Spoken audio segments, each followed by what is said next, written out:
Pakistan is an exploitator of human rights and one of the biggest culprit in human rights field. Ethnic and religious minorities in Sindh and Balochistan are special target of Pakistan's terrorist army. Involuntary disappearance, inhuman behavior, torture is common practice in Pakistan. Well, Taliban are creation of Pakistan, and Taliban were created in 1993 by Pakistan army.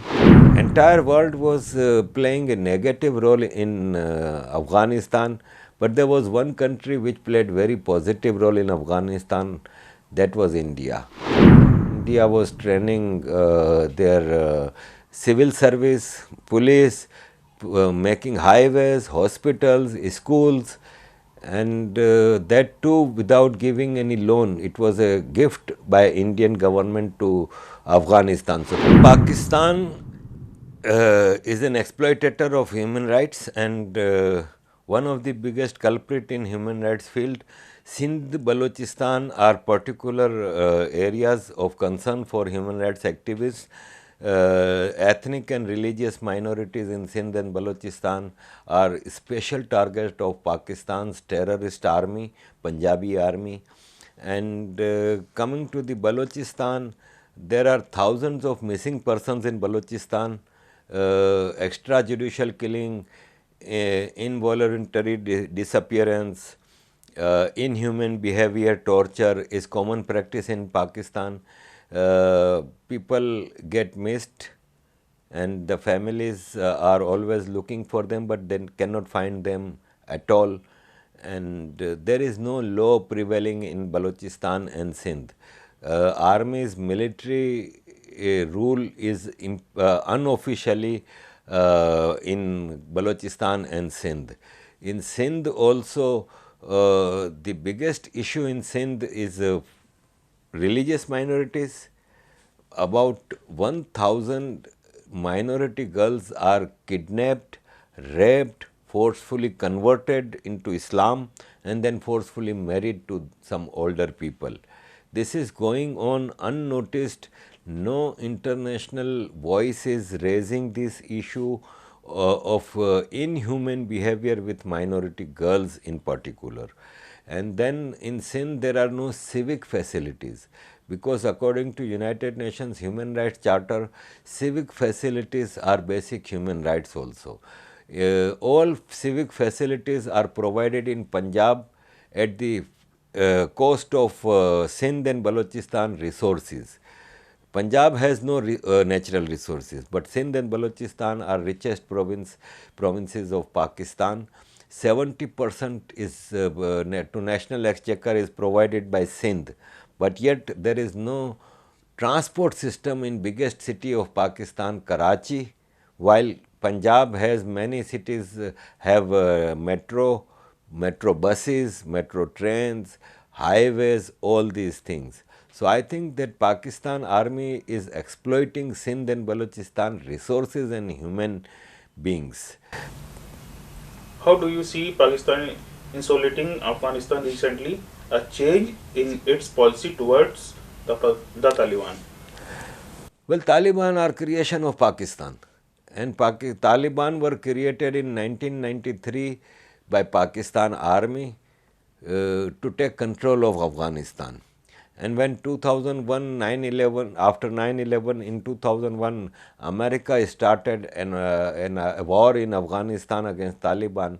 The very same Taliban were handed over to America against dollars, which was mentioned in Musharraf's book In the Line of Duty. And Taliban were suddenly from freedom fighter became terrorist. And when in 2021 Taliban took over with the help of Pakistan back Afghanistan, and Imran Khan declared them a victory like a victory in Medina versus Makkah. He said that Taliban have taken back their land and they are freedom fighters so and so, because Pakistan army was expecting that Taliban will continue following the dictation given by Pakistan army. But after 2021, Taliban were different forces, and they had suffered 20 years because of betrayal of Pakistan army. So they decided not to follow dictations of Pakistan.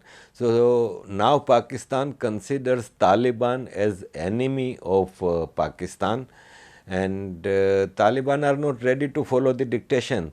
Taliban had seen one thing in 20 years in exile, that entire world was playing a negative role in Afghanistan, but there was one country which played very positive role in Afghanistan, that was India, because India was training their civil service, police, making highways, hospitals, schools, and that too without giving any loan. It was a gift by Indian government to Afghanistan. So Taliban saw that in Pakistan has always taken benefit out of Afghans, and these Afghans who were biggest victim of Pakistani terrorism, but they were branded as terrorists globally.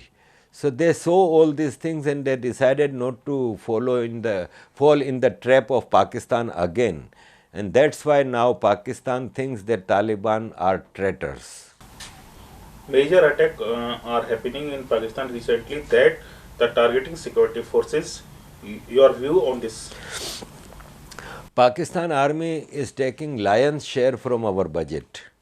We civilians of Pakistan are eating half food to preserve this major army. What is their duty? To provide security to Pakistan. They cannot provide security, then whose failure it is? It is Pakistan army's failure. Who is terrorist? They are calling some terrorist groups like TTP, all these. Who are these? They are created by Pakistan army. So their own created terrorists are attacking Pakistan. Now, for example, the last week terrorist attack in the Dera Ismail Khan, where 25 Pakistan army personnel were killed. From where did they come?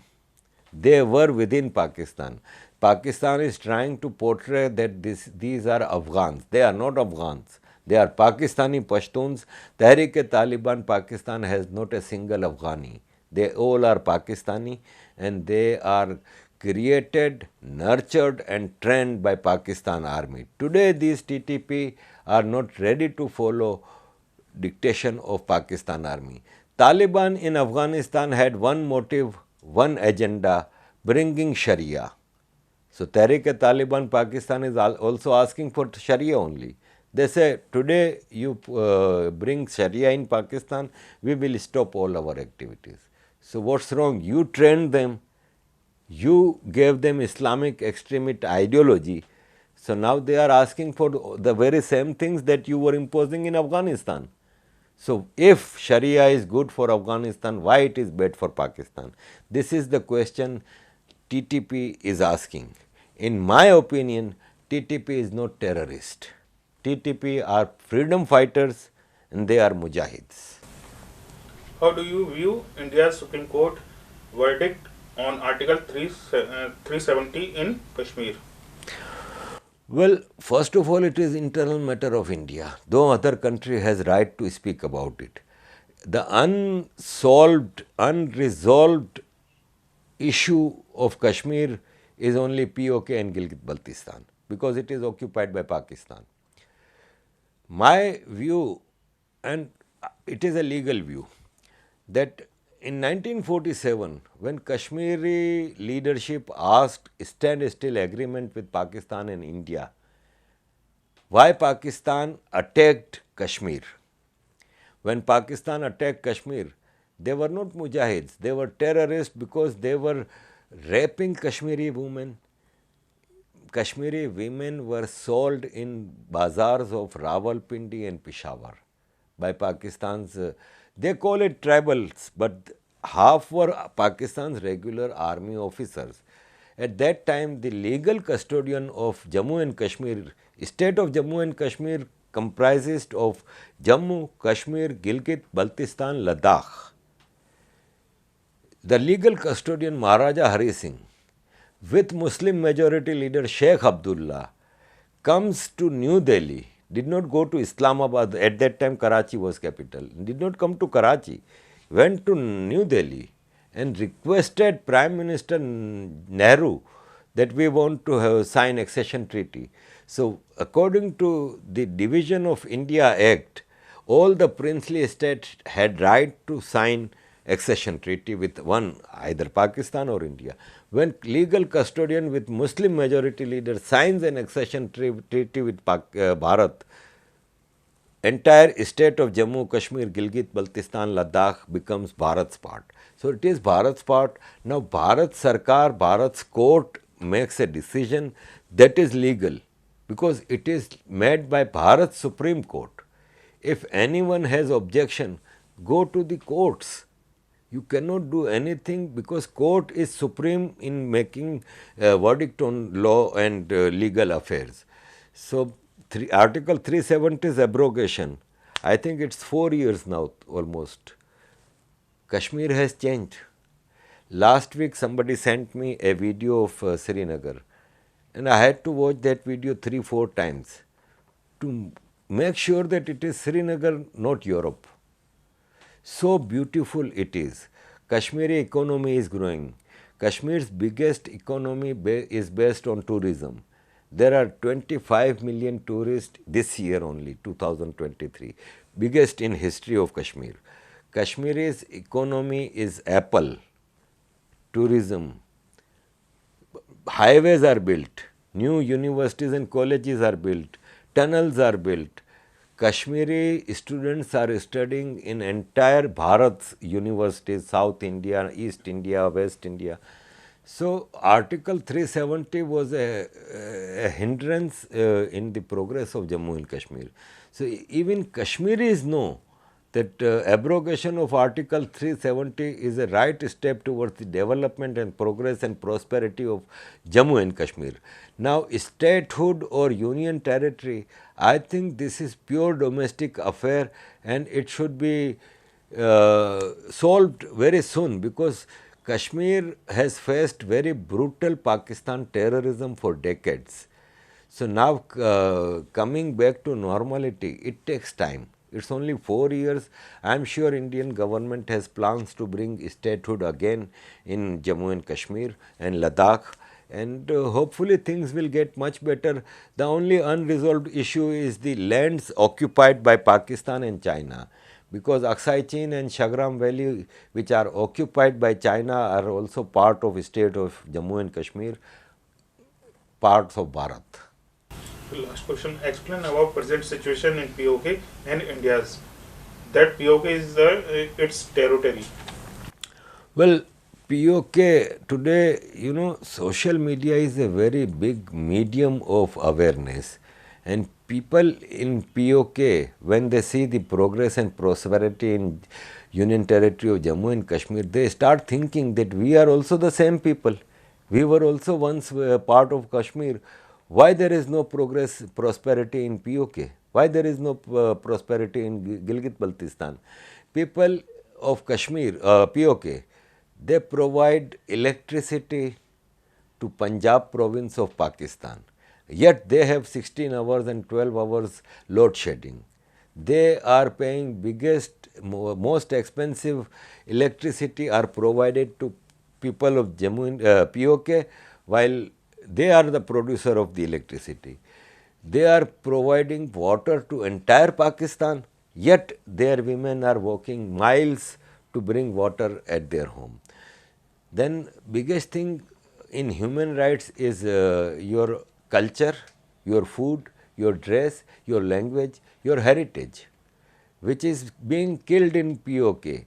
If you go to Srinagar, you will find people wearing Kashmiri dress, eating Kashmiri food, speaking Kashmiri language. If you go Muzaffarabad, you will see 90% people are speaking Punjabi, 90% people are wearing shalwar kameez, not Kashmiri dress, it is a Punjabi dress. So demography has changed. There is no university in POK. There are no colleges, dental colleges, medical colleges. There is no road. When I went to from Islamabad to Muzaffarabad, it was a kacha road. It was not a real road. No highways. There are no jobs. So there are protests across POK, and every district, Rawalakot, Muzaffarabad, Neelam, Mirpur, they are protesting because they can see that the same Kashmiris in India are prosperous, getting better education, getting better civic facilities, but in POK all these are not provided.